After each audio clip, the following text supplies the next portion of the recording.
I always I always try to figure out like where I'm going to start, and usually it comes to me kind of quickly. And then with you, I had like three different things that came up at the same time. Some will be in informative, some might be stupid. I'll lead with the stupid one. So uh, my ex-wife's father, my ex-father-in-law is Robert, but everyone calls him Bob. And for some reason along the way, I just started calling him Bobert. And I find it very comical for me that I'm now talking to Bob Bert, not Bobbert. Right. Well, Bobert is my stage name. My full name is Robert Bertelli, and so actually, since you're involved with sports, you might. My father was Angelo Bertelli. He won the Heisman Trophy in 1943 as a quarterback for Notre Dame, and so yeah, I mean, when I started becoming when I first started in a fine art field before I became a musician, and that's when I just yeah shortened my name, and that's stuck with me the It whole makes time. sense. Yeah. I mean, you're a writer amongst many, many other things. There's drummer, there's author, there's photographer. We'll talk about a multitude of those things, but I love wordplay and I love how languages are so specific, how Robert can be shortened to Bob, but then Bobbert becomes this weird shortened nickname. But then there's Robert Bertelli, which is literally Rob Bert shortened. Right. I just like the weird things. Let's talk about your dad for a second because I did have that as a note. What was your relationship like with Angelo? What was he like as a father? He was great, and I was like the youngest of four kids, so my parents had me like when they were in their mid 30s, and so I didn't, you know, he was a great guy.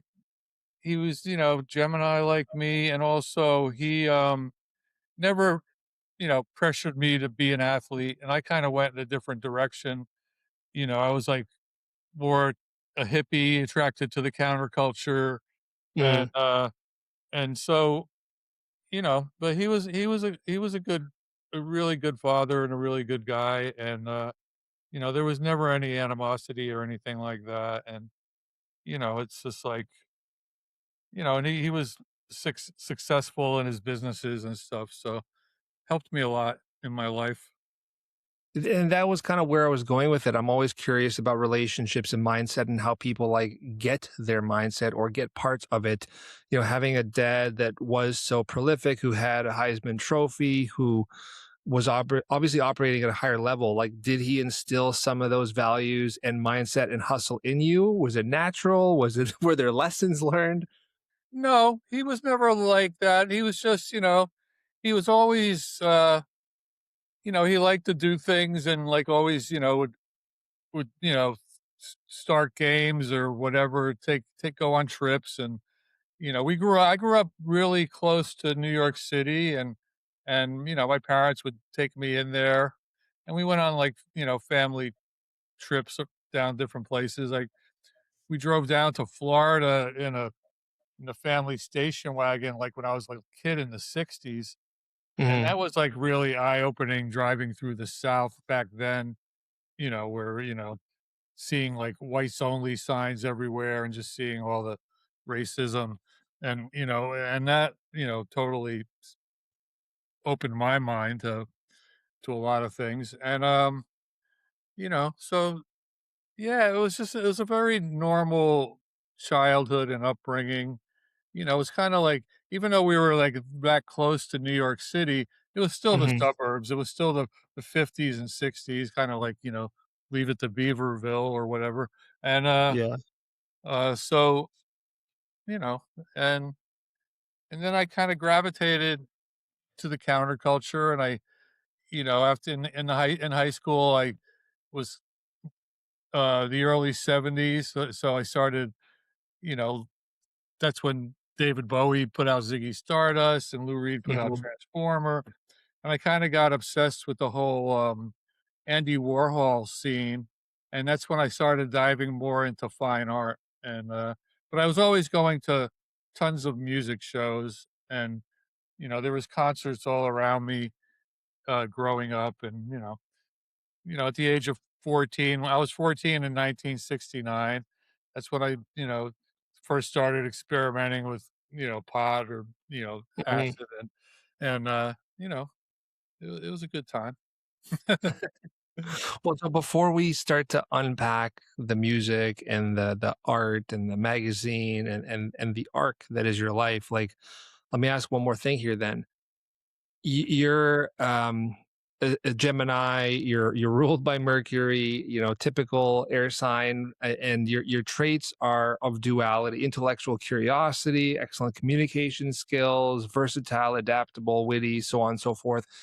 What led you to have the drive that you do to have had such a prolific career? I don't want to talk about the career. I just want to talk about, like, how did you do it? How did you get up and just keep building and doing more stuff? I was just lucky. I was in the right place at the right time for a lot of things. It's not like I have this big drive. I'm very kind of laid back and casual. And and in 1981, I moved to Hoboken, New Jersey, which is where I am still, and which is just a square mile across the river from New York City. So I mostly work in New York or Brooklyn, and of course I was lucky enough to, being touring bands for like over 40 years. So I've seen the world, which is amazing. And one thing just kind of fell into the other. It's not like I had a big drive. It's Mhm, just, I, like I said, I was really into art, and I was into Warhol, so I went to the School of Visual Arts and took night classes. I learned how to took photography, and I learned how to be a printer, and I became a silkscreen printer. And then I got a job as a fine art silkscreen printer working in New York City, and I ended up having a job actually making Andy Warhol's artwork. So, and then and that was while I was in the '80s, while I was in Sonic Youth and Pussy Galore, which was, like, right up until Andy died in 1987, and, yeah, I mean, I just was always creative, and I was always aware of what was going on, I mean, mhm, the whole thing about, you know, being a member of Sonic Youth at the beginning was just like, because a good part of it is that I knew who they were, even when no one else did, I was always reading all the music papers, and I was always going out to see shows, and, so, even, like, working in Soho in the late '70s or '80s, it was a whole different world then. You could go on your lunch break and go to see a, Jasper Johns show at a Leo Castelli gallery, and then go around to all the record stores, and, then go back to work. It was just, mhm. I was always, really drawn to the, music and art world, and, more so the underground or alternative more than that. But I like all things. I like a lot of mainstream music too, and I like a lot of jazz, and, all kinds of things, and, Well, that's fantastic. So instead of it being like, a specific goal, something that you see in the future, a lot of artists are aiming towards something. For you, it sounds like it was just, I love the art and the art community so much that I'm going to surround myself with it, immerse myself in it, and this is my life. This is my purpose. right. And one thing led into the other, and so, it's kinda weird because, like, when it was happening, you don't think about that. Like, now it's, 2026, so I was in all these bands that a lot of them people are still into, and, Mhm, but back then, like, if you woulda told me in 1983 that people would still be talking about Sonic Youth in 2026, I would have thought you were crazy. We were like a Lower East Side noise band playing to, a handful of people, and, you can't foresee the future of, like, one day there's gonna be, you know, 120 minutes on MTV, this alternative music world, and, you know, one day the Sonic Youth is going to be on The Simpsons. It's just like, Yeah. it just it it just I was just lucky. I have a lot of friends that have been doing it as long as me and have been in a lot of great bands around the same times as me, but the bands that they were in, came and went, but Sonic Youth ended up going on until like 2011, Hmm. and by the time they broke up, they were like playing gigantic festivals all over the world and all that kind of thing, and so and then I went from there to Pussy Galore, and they're another band that Right. people respect from the past. Yeah. Big So time. I was just, it wasn't ambition. It was just, you know, and through all those early days, I always had, crappy jobs. I've had every kind of job you can think of trying to survive, and I never really made a living off of music, but I just kept doing it because I loved it. And I'm really grateful for all the opportunities I had and all the people I met and all the, world traveling, you know, that Yeah. that continued. My life's had its ups and downs. I had to be a caregiver for my wife for like 10 years, and then she passed away in 2012. And then from 2012 until 2023, while I was in my 60s, I was touring around the world with Lydia Lunch Retrovirus and then playing with John Spencer and the Hitmakers and, working with John again, banging on metal gas tanks and whatnot. So, I've definitely had some hard times, no doubt about it. But, it's Hmm. just like, I'm very, very, very, very, very grateful for everything I have and everything, that I've done. Yeah. Yeah. You're a music lifer, and it doesn't matter whether it's up or down, rich or poor, you're just Right. creating and around art. For every well-known band I've been in, there's probably been 3 that, never got out of the rehearsal space or whatever. Yeah. So Well, I think that's a very important lesson anyways, one that I try and instill in younger artists is that like you're either in it or not. And if you're in it, it's because you love it and you can't see yourself doing anything else. And the longer you're in it, the more there is a chance of success. And as soon as you take yourself out of it, then you have no chance of winning because you're not even in the race anymore. exactly, and then, whenever I'm often asked, what advice I give to up and coming artists and musicians. And the only advice I could give is like, do what you like and enjoy it and have fun and try to be unique. Take your influences and combine them into a whole nother thing that can be Hmm. called your own. Don't be 100% copycat because that's not going to get you anywhere. So Yeah. and yeah, I mean, I was very fortunate that things that I really appreciate musically fell into my lap. And and I have a good reputation. I just played 2 nights ago at a show, honoring the recent death of Greg Foreman, who was a musician, and celebrating Alan Vega from Suicide's birthday. And the week before that, I had this big record release bash for my new album, and Yeah. I got 3 of my old bands back together, and it turned out to be this amazing event with the sold out, and it went really well, and people are still talking about it. So I'm still doing it in my old age. You know what's funny? And I don't want this to come across the wrong way, but it's you are like the living example of the journey is the success. Success is not the success. Right. It's the story. It's that beautiful, amazing arc that you live and breathe and die that is, for me at least, the point. Yeah, yeah, exactly. So you said something there that I didn't even know, and I want to just unpack it a bit because I'm curious. Andy Warhol, you said you were doing stuff for him. Did you work with him? Do you know it? Did you know him? I No, I worked for, like, his right-hand man. I mean, we did his artwork. We printed all his print editions. We printed a lot of his paintings. And, like, I can go to the Andy Warhol Museum in Pittsburgh, and I could walk around and say, "I made that." The big Last Supper paintings with the camouflage, we printed that there. We never saw Andy. he would call on the phone, and some of the other people that worked there might get to pick him up at the airport or whatever. But I was making the prints, and I was like Yeah. working the silk screen, and yeah, whenever I say I worked for Warhol, people say like, "Oh, you worked at the factory." I'm like, "No, this is the '80s. I'm talking about." You know, Yeah.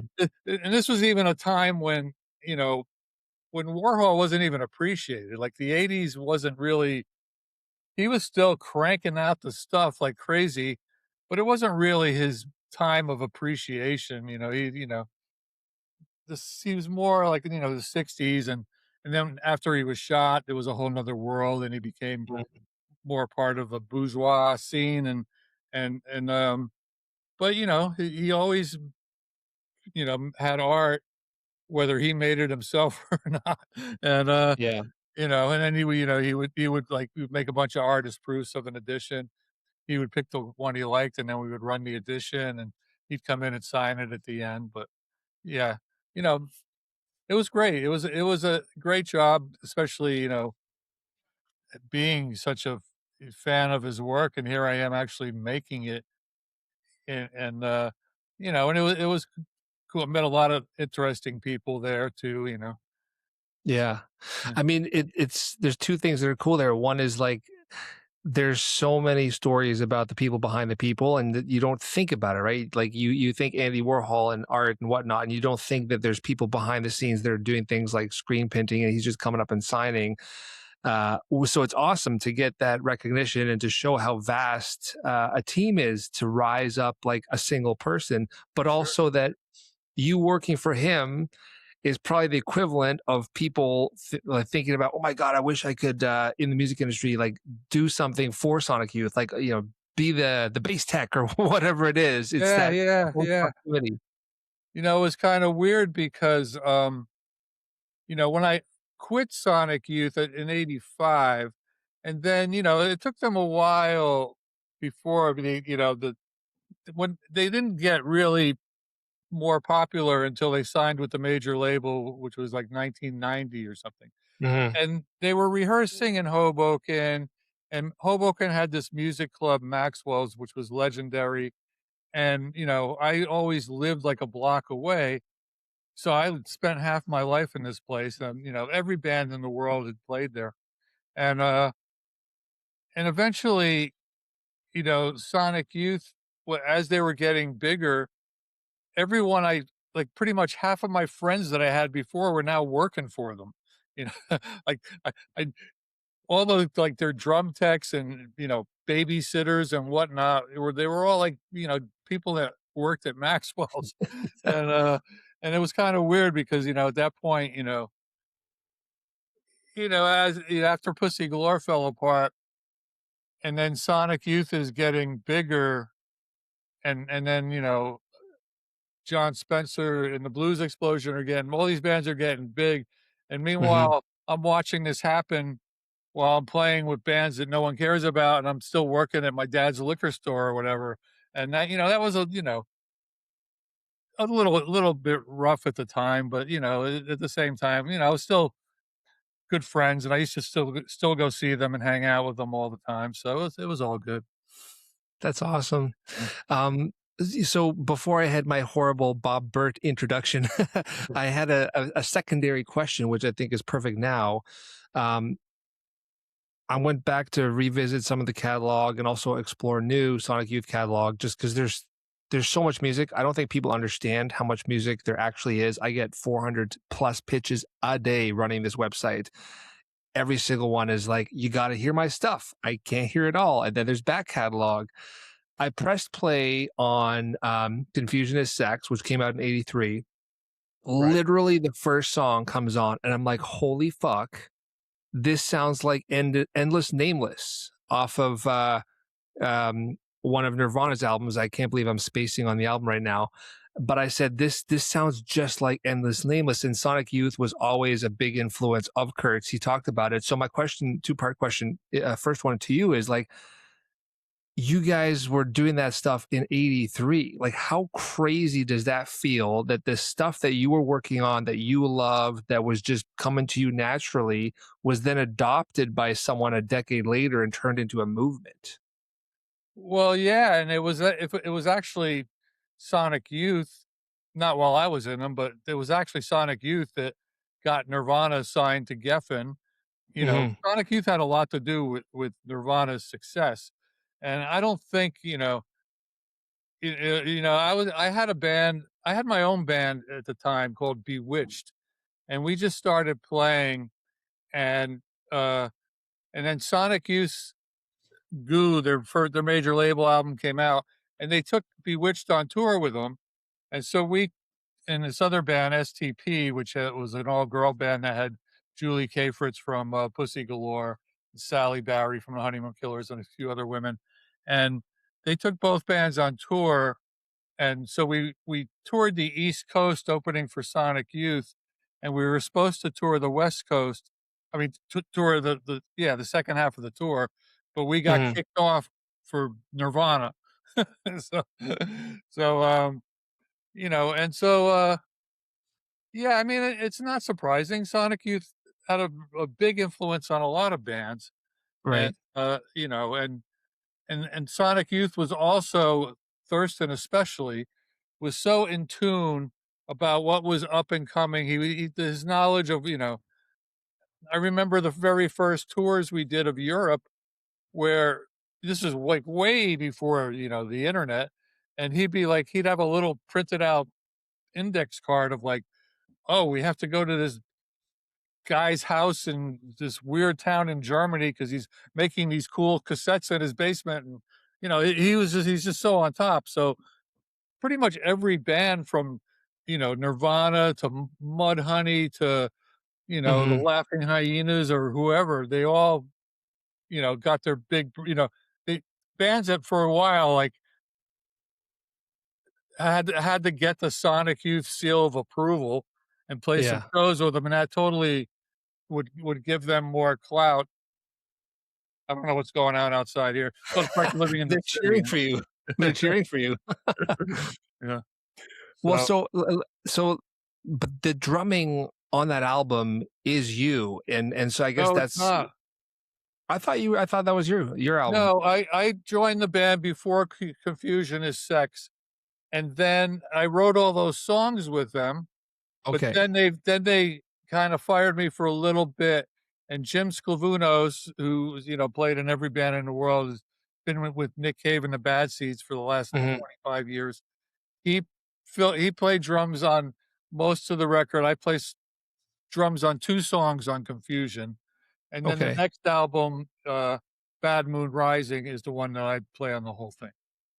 My apologies, but you said you wrote it with them, so doesn't that mean that, like, the drum beats and lines were kind of all yours? No, because every drummer that was in Sonic Youth had a totally different approach, and that's Okay. why Bad Moon Rising stands out as being different than the rest of their catalog, and the same with their first EP that Richard Etzen plays on. And then once Steve joined, they might have changed their music here and there, but the drumming kind of kept it the same. And but yeah, so I mean, I play on Bad Moon Rising, which, it stands out as being different from the rest of their catalog. And still to this day, it's never gone out of print. It's the first full album I ever played on. It's never gone Yeah. out of print. It's been on a, bunch of labels. And people come up to me to this day, pretty regular basis, like it's their favorite Sonic Youth album, or how it Mhm. changed their life, or when they first heard it the first time and they were tripping on acid and blah blah blah. You know, so yeah, I mean, Keep me honest though, because I want to make sure that I'm doing right by you. When I did the notes, I thought it was one full album, an EP, and a live album that you performed on. I played on the Kill Your Idols EP. I play on the Flower Halloween 12-inch, which was bonus tracks on the Bad Moon Rising CD, and the live album. Um, there's a couple of live albums, but the one that just came out, which was called Walls Have Ears, which was put out originally as a official kind of bootleg in 1987. And one whole album is Steve Shelley, and the other album is a live recording of the last show I played with them, which was at a big place, London Hammerstein or something, and it was opening for Nick Cave and the Bad Seed Mm. on their first tour. And I'm really happy with that record because it was like the end of my time with them, and it was at my drumming at its best, and it was a great show, and it's the whole show on one record. So, and even it's even better on the CD because you could just listen to the whole thing. Because you know, Yeah. That's it, awesome. I mean, good for you, and I'm happy that so much of that like history that you got to be involved with was captured. You mentioned Nick Cave. I don't know Nick Cave or anything like that, but when I lived in Prague from '94 to '98, I did high school there. So formative years. You're in Europe. You're a North American guy. You're going out and drinking beers and exploring life. There was a bar called the Thirsty Dog, Uziznivio Psa, and it was Nick Cave's bar. Like every time he was in town, he was at the Thirsty Dog, and there was like Nick Cave photos everywhere. Um, the flip side to my initial question, though, about inspiring a movement is what inspires you. How did you get inspired as a drummer? I know that there's like '80s scene and no wave movement and stuff like that, but like, what was the aha moment where Bob Bert's like, dude, music, drumming? it was the I don't know if it was the aha moment, but when I was working in Soho silk screen printing, and someone I worked with showed me the No New York compilation record that just came out. It was compiled by Brian Eno, 1978, and it had Teenage Jesus and the Jerks, The Contortions, Mars, and DNA. And I just loved it, and I just loved the different approach. And that album proved to me that you didn't have to be John Bonham or Keith Moon or whatever. You didn't have to be technically skilled. You could have a good concept, and and that that's what kind of like said, hey, I could do this, and so that was the aha moment. It wasn't like I saw the record and immediately picked up the drumsticks again. I kind of Mhm. became a musician accidentally when I moved to Hoboken. But yeah, I mean that was the record and the movement because I got that I saw the record, I got the record, and I immediately started going to see everyone that was on that back cover, whatever they were doing at the time. Teenage Jesus and the Jerks and Mars had already broken up, but the Contortions and DNA were still playing. And I became, Mhm. a huge Lydia Lunch fan. And, like from 1978 on. And then luckily, the very first show I played with Sonic Youth, which was November 3rd, 1982 at CBGB's, and Lydia Lunch was there, and Arto Lindsay were in the audience, and I met Lydia that night, and we've been, really good friends ever since. And of course, I ended up, playing with her a bunch of times. So Yeah. That's so cool. I mean, I know that you have a book out and you talk about so much of your history. It sounds like there's so much more that you should be penning down and leaving for the rest of us music nerds. Um, Let me ask you this. So, based on this idea of your aha moment with music and when that really kind of grabbed you, you're a photographer, writer, entrepreneur, drummer. You have a magazine that was quite big, or a zine. You're a painter too. There's so much to you. Is there something that you consider to be most you, or and also how did it kind of all come together? Did one thing lead to well, another? That it was an explosion at the same time? yeah, I mean, I'm actually, working now. I have a deal to put together a photography book. And but I don't, it's weird because I don't consider myself a photographer. I just happen to take a lot of photos, and I got some good ones. And I took a camera on the first Sonic Youth tour, and I got some pictures of like, Warhol and Lou Reed that I happened to snap when I was roaming around with a camera. But, and that's, once we started the magazine, which I was with my wife in the 90s, that's when I Hmm. started taking a lot of photos.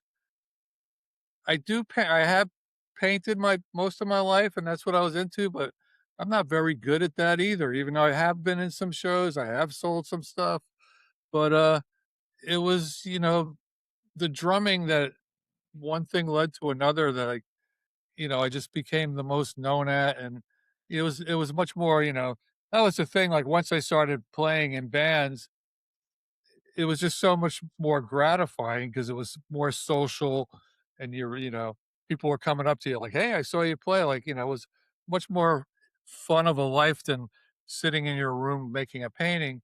Um, Hmm. so, and then, I end up doing all of it, at the same time, but I never really, like, when I think of, like, New York photographers, there's so many amazing ones, from Bob Gruen to Godless to Roberta Bailey, Bobby Grossman. There are all these great photographers that, just always have a camera around their neck. And, Chris Stein from Blondie, like amazing photographer. And, but I wasn't like that. I would, if I was interviewing someone for the magazine, I would take a bunch of photos, and if, I took a camera on some tours, so, I was lucky to get some great photos, different parts of the world, but, it's just yeah. Hey. You remind me so much of my business partner, Lance. He's younger than both of us. He's, I think, mid to late 30s, but he's also a Gemini. And I got to know him about 10 years ago through his writing, through running the website. And he's hands down one of the single best, if not the single best writer I've ever met. Like, he's just so good and he can create stuff out of nowhere. I don't even know how he comes up with it half the time. But he's the worst at saying, "Yeah, I'm a great writer." He'll be, "Yeah, I'm okay. I'm probably decent." Are you like that as well? I am like that, I'm very modest. Uh, one night I was in a bar, and it was an occasion, there was, a lot of musicians there, and, you familiar with this new young band, the Lemon Twigs? Yeah, I know the name. I can't Yeah, say yeah, if they're I've they're heard. they're really great, and they're young, they're, like, in their 20s, there's 2 brothers, and Mhm. so we're there, and I'm meeting them for the first time, and there's the 2 brothers and the drummer of the Lemon Twigs, and this other musician, my friend Ian. I'm talking to these kids, and Ian leans over and says, like like, "Bob's an amazing drummer." And I said, No, I'm really not that amazing of a drummer."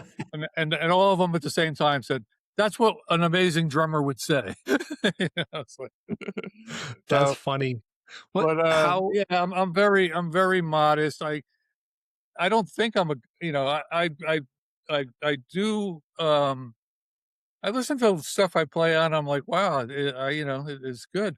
But I look at, any other drummer I look at, I'm just like, "Oh my god, it's like they're so amazing," Mhm. And that's why No Wave kinda pushed me along, because I was going to see I discovered CBGBs in 1975, and I was going to see lots of bands and all kinds of music, and I would see all these bands, and, like, the drummers were always, like, amazing, like Clem Burke from Blondie, and Jerry Nolan of the Heartbreakers and the New York Dolls, and JD Daugherty of the Patti Smith Group, and I never thought, like, "Yeah, I could never be that." Like, I would never wanna be a drummer. I can't these guys are incredible. And then, Mhm. but then slowly as I got into it, the thing with drumming, or probably any musical instrument, is, the more you do it, the better you get. And if you're in a band like Sonic Youth or Pussy Galore, and you go out on the road for like 6 weeks playing every night, you're gonna be able to do it in your sleep by the time you get home. Yeah. So, I mean, normally I'd ask something like, with all the success and accolades and amazing arc to your career so far, how do you stay humble? But it sounds more like, and correct me if I'm wrong, but you just love the scene and what you do so much that you don't even think about that because it almost sounds like you've been able to stay really present throughout your life as opposed to living in dreams and Oh, yeah, surreality. yeah, at the end of the day, yeah, everyone pulls their pants up in the morning. I don't know. It's just was like, it's just kinda like I'm humble, but I'm very grateful for everything, that's Mhm. for sure. Especially, being over 70 at this point, and I wake up in the morning and I'm happy, and I'm, like, Yeah. glad my health is good, and I've just been through another period of my life where I had to be a caregiver because my girlfriend got ill, and I had to take care of her for 3 years.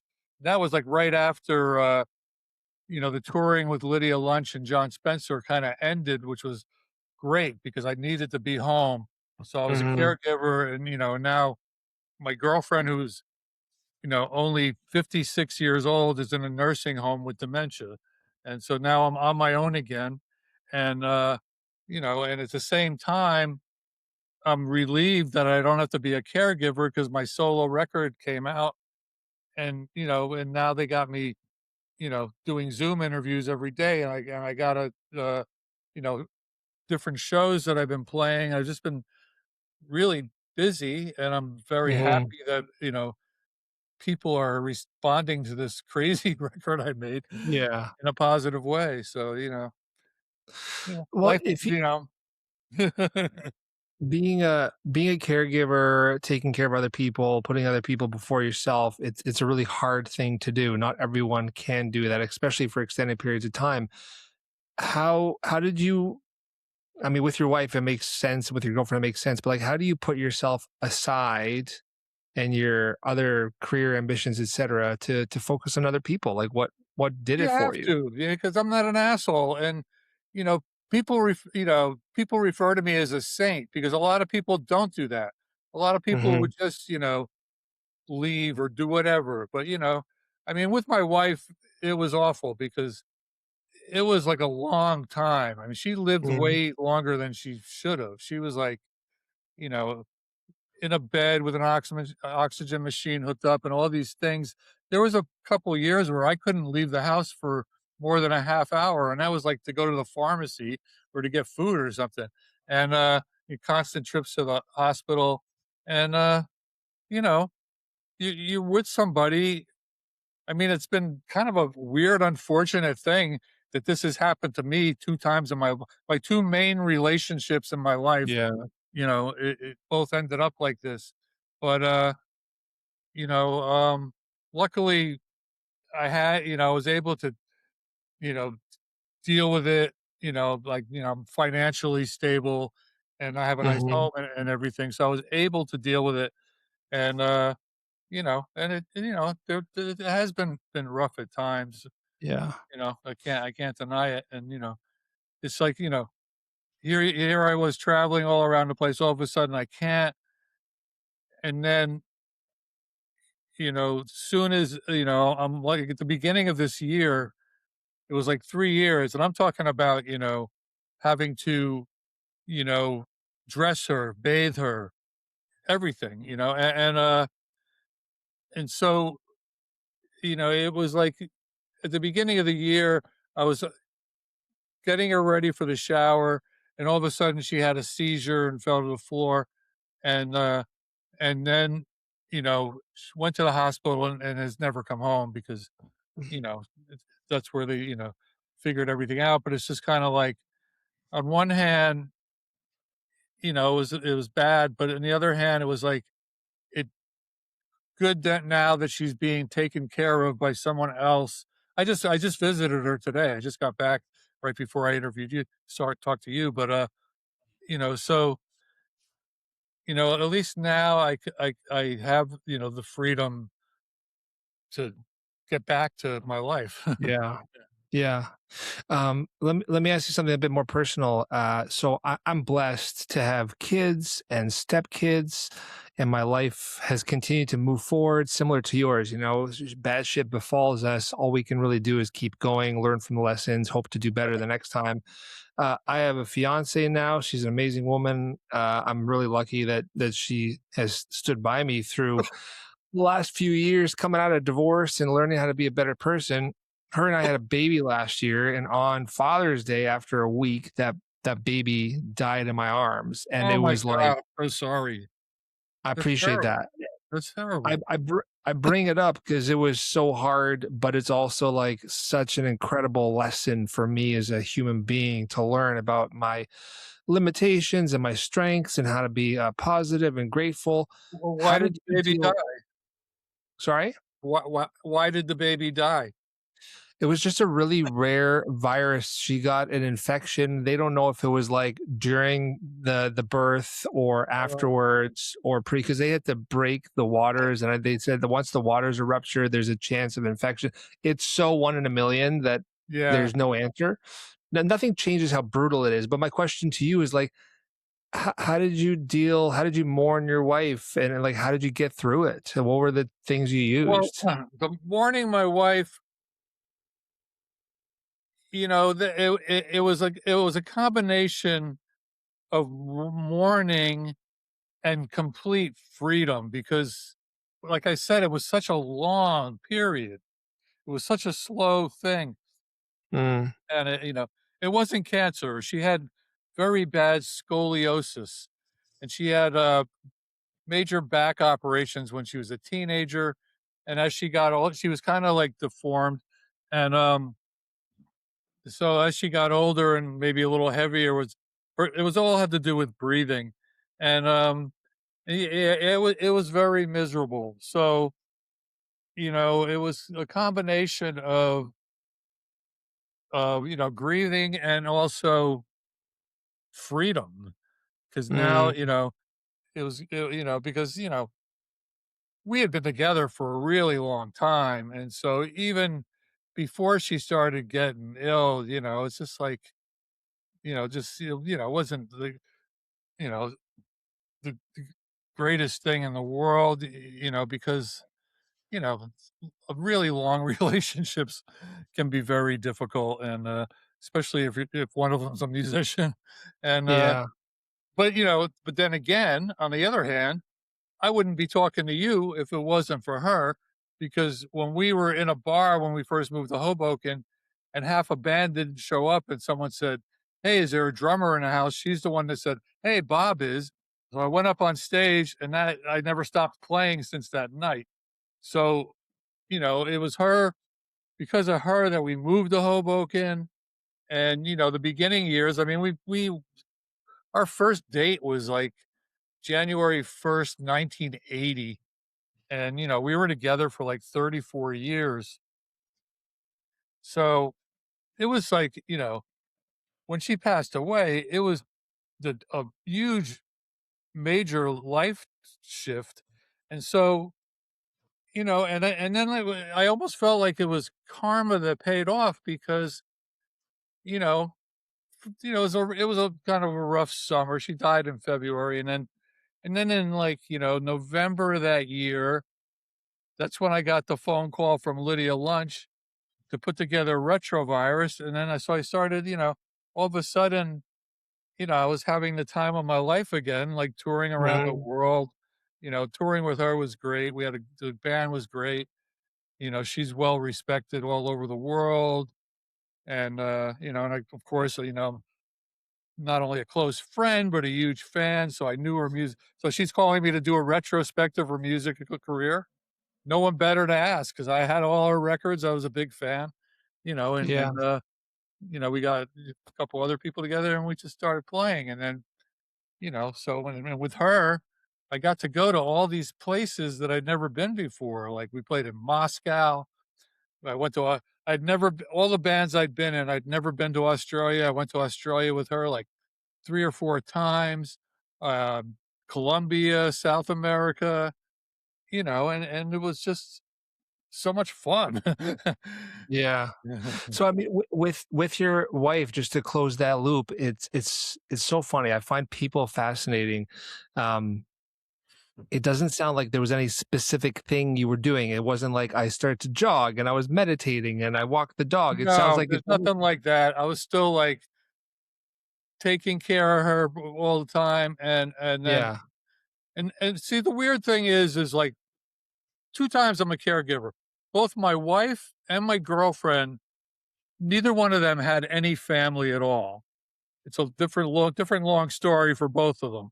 So, everything was on me. I was all they had, and so, so I had to do absolutely everything, and even with my girlfriend now, I'm going through this long process of, like, trying to get her on Medicaid, and, I'm think I'm close to it, but who knows? But, Mhm. and so and I don't have to do that because we're not married, so the state would take care of her, but I wanted the best thing possible, so you Yeah. know, if she gets on Medicaid, they're gonna take care of all the money that's owed to the place where she is, and they'll look after her a little bit more. She might get a little bit better care, so there's all that.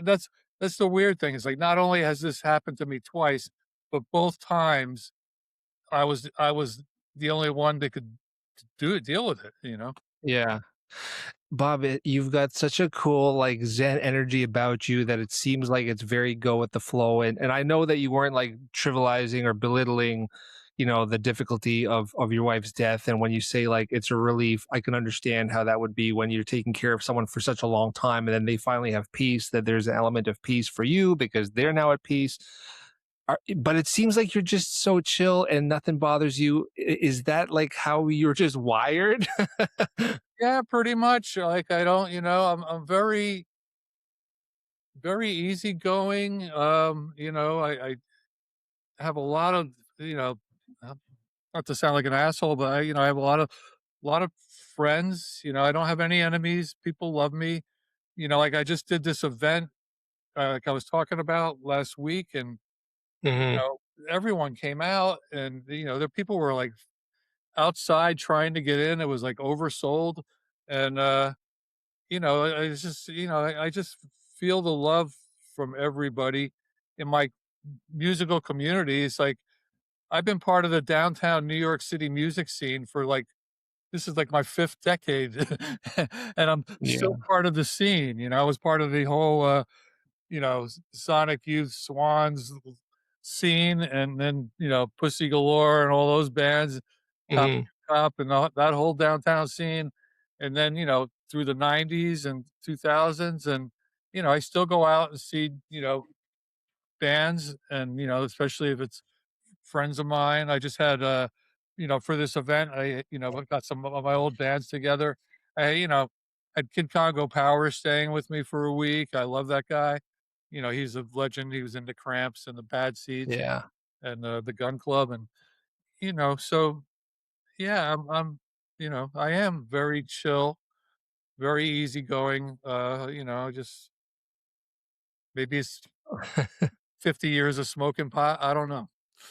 It's the Gemini vibe. It's funny is like I'm so happy that we've had this discussion because one of my questions was relating to your book. I'm just the drummer, and I was going to ask you like, is that rooted in humor, self-deprecating, or do you feel like the drummers aren't quote unquote as important within a band? Not that I think that at all, but now I'm understanding that no, it's just this Gemini. It's just Bob. He's like so humble and And part of the reason for that title is because you're in a band, and people will come up to you and say, "Hey, will you guys do this? Can you do that? You want to go play here?" And I was like, "I'm just a drummer," and there was a period where in the early '90s, after I quit Sonic Youth, Thurston Moore did an interview with some British newspaper, and he just made up this story that I had a new band with their lighting director Suzanne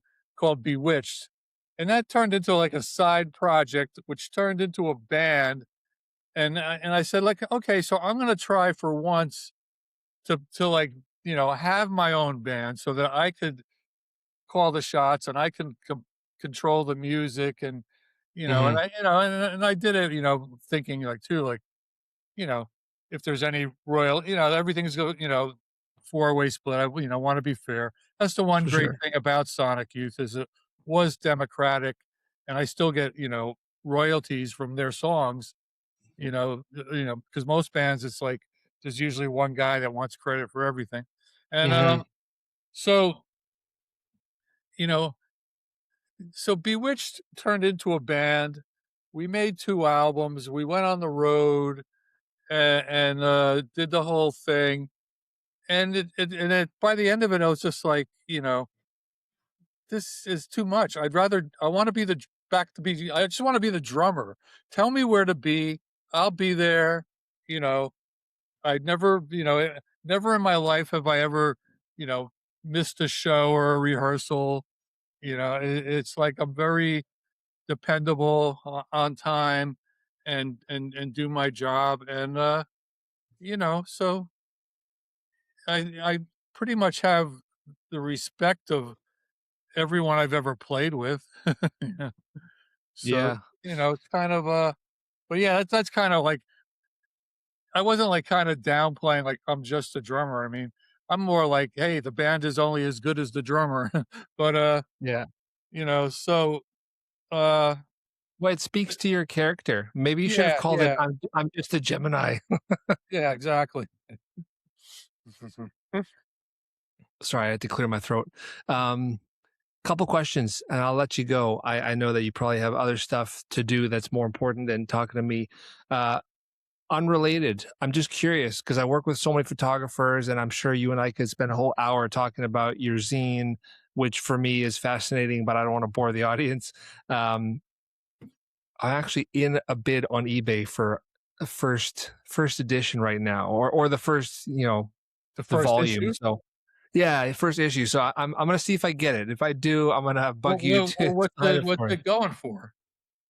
I think it was 45 or $50 US plus shipping and Wow, handling. wow, It's that's gonna, amazing.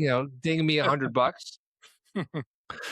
Um, Analog versus digital. Where are you on the photography sphere? Because I actually have a couple photographers that are still doing analog, and it's fascinating that that's still a thing.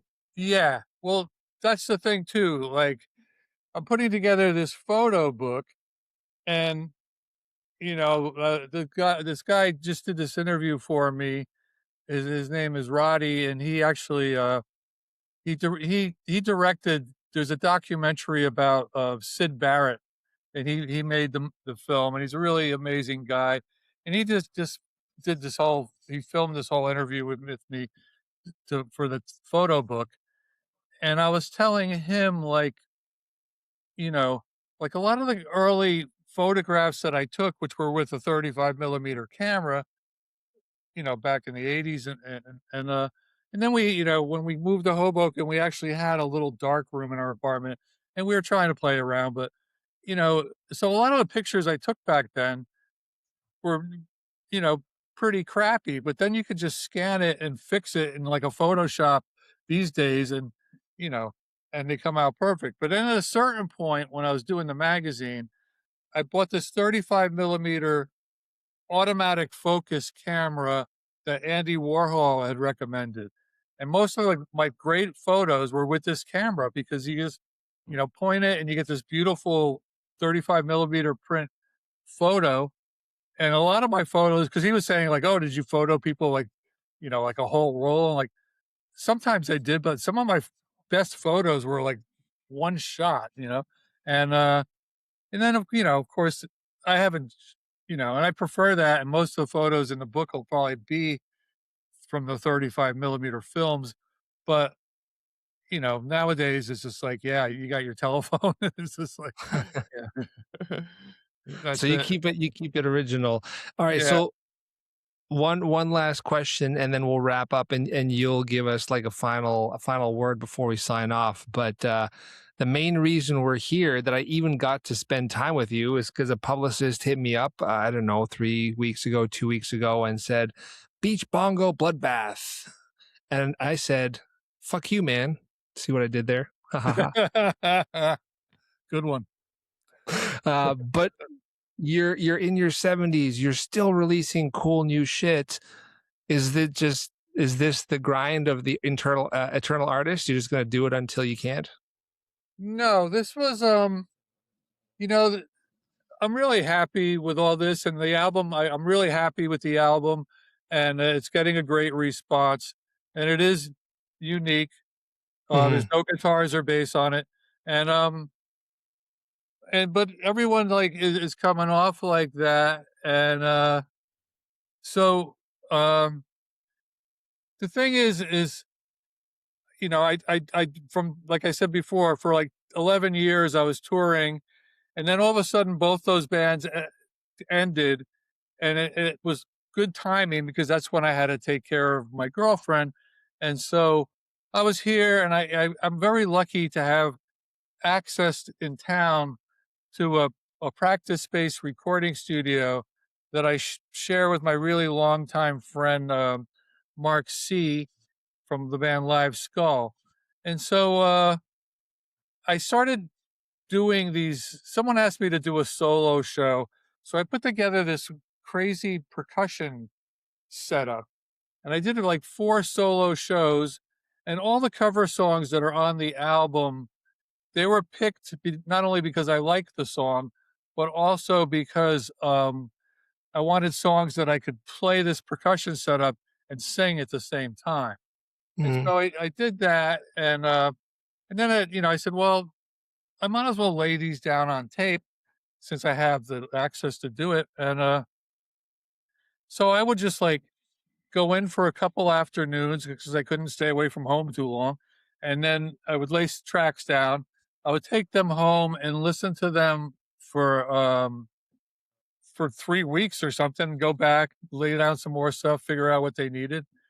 And it was very casual. And, you know, it was done over a series of months. If you took all the studio time and put it all together, it would be like 5 or 6 days. And eventually I thought, hey, this sounds pretty cool. And Bar None Records has their office in the same building as our space. So I gave it to them and they dug it. And that's it. That's the story. And it came out, and, the response has been great. Howard, who hooked you up with me, has been like, I've never done so many interviews in my life. Every day there's like one or two, and you know, all over the world with people. You're in That's awesome. Vancouver. Like, I'll give a quick shout out to Howard just because I think he's the single only publicist that I know of the thousands that pitch me that still calls me and leaves me voice messages and texts me. Like, he knows how to harass. He's doing the old school game oh, of like geez. pay attention. So uh, good job. thank you. Um, you're obviously not going to stop. The music's amazing. Your career is fascinating. You're an inspiration to people like me to just keep going. That's what true artistry is about. What I've learned today is that you're not a photographer. You're not an entrepreneur. You're not a writer. You're not a drummer. You're just a humble artist who I'm not loves an what he does. asshole.